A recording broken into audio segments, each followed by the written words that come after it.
नमस्कार दोस्तों, स्वागत है आप सभी का एक बार फिर से। दोस्तों, अगर आप अपनी लाइफ में कुछ नया सीखना चाहते हैं तो मेरे साथ ज़रूर बने रहिएगा और मेरे चैनल को लाइक करिएगा, शेयर करिएगा, सब्सक्राइब करिएगा ताकि मेरा हर नया वीडियो आप तक आता रहे।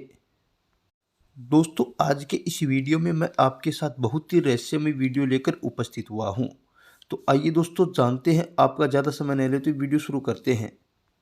दोस्तों, आज की हमारी कहानी है कि किस नारी के 10 पति थे और वह कौन नारी थी, वह किसकी पुत्री थी और वह कौन से 10 पति थे। तो चलिए दोस्तों, जानते हैं कथा का सारांश। दोस्तों, यह कथा हरवंश पुराण में आती है और हरवंश पुराण के अनुसार एक राजा हुए थे। उस राजा का नाम भैरसभ था। दोस्तों, राजा भैरसभ इतने धर्मात्मा राजा थे कि उन्होंने इतने यज्ञ करवाए कि जिसे पूरे भूमंडल को यज्ञमंडल में बदल दिया। उनके यज्ञों से भगवान परमपिता ब्रह्मा जी प्रसन्न होकर के उनके सामने उपस्थित हुए और उनके सामने उपस्थित होकर के बोले, हे पुत्र, तुम्हें इस संसार की रचना के लिए समुद्र की पुत्री शतदुर्ति से विवाह कर लेना चाहिए, क्योंकि उस समय सृष्टि का प्रारंभ काल चल रहा था और ब्रह्मा जी ने समुद्र देव को भी आज्ञा दी कि तुम्हें अपनी पुत्री का विवाह है वो प्राचीन भैर के साथ कर देना चाहिए। तो दोस्तों, उस महान राजा प्राचीन भैर का विवाह समुद्र की पुत्री शतदुर्ति से हो गया और उनके गर्भ से 10 पुत्रों का जन्म हुआ और वह 10 पुत्र मिलकर परचेता कहलाए।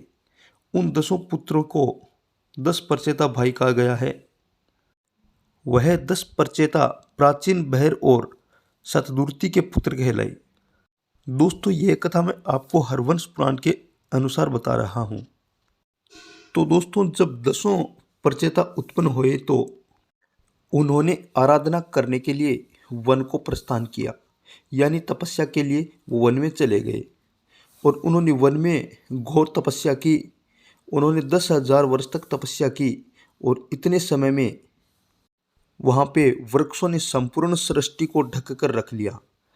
जब उन 10 ने अपनी तपस्या से आंखें खोली तो ऐसी स्थिति में देखकर उन प्रचेताओं ने क्रोधित होकर उन सभी वृक्षों को भस्म करना आरंभ कर दिया। तो जब वृक्ष भस्म होने लगे तो वृक्षों के राजा सोम थे, वो उनके पास आए और बोले, हे प्राचीन बहर के पुत्रों, शांत हो जाओ। हे प्रचेताओं, आपने पृथ्वी को वृक्षहीन कर दिया है, अब अपनी अग्नि और वायु को रोक दो।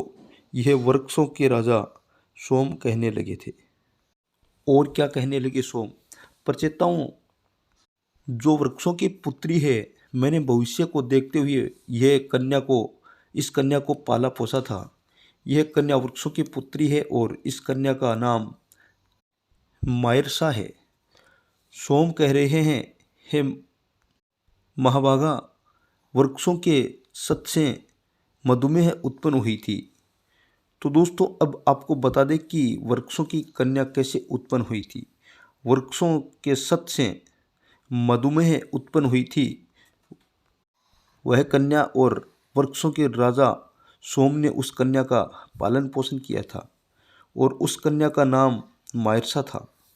तो वृक्षों के राजा सोम कहने लगे परचेताओं से कि आप सबका तेज आधा आधा मिलकर इस कन्या में एकत्रित होकर एक पुत्र को जन्म देगा और उनका नाम परचेता दक्ष कहलाएगा।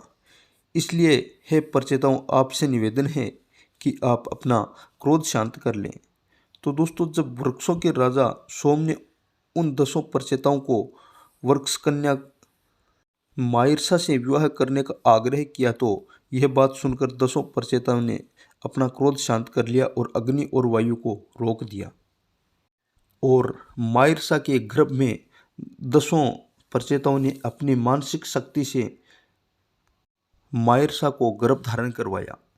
दोस्तों, उस समय मैथुन सृष्टि नहीं हुआ करती थी, मानसिक सृष्टि हुआ करती थी। गर्भ मन से ही उत्पन्न किया जाता था, संकल्प से पुत्रों की प्राप्ति होती थी।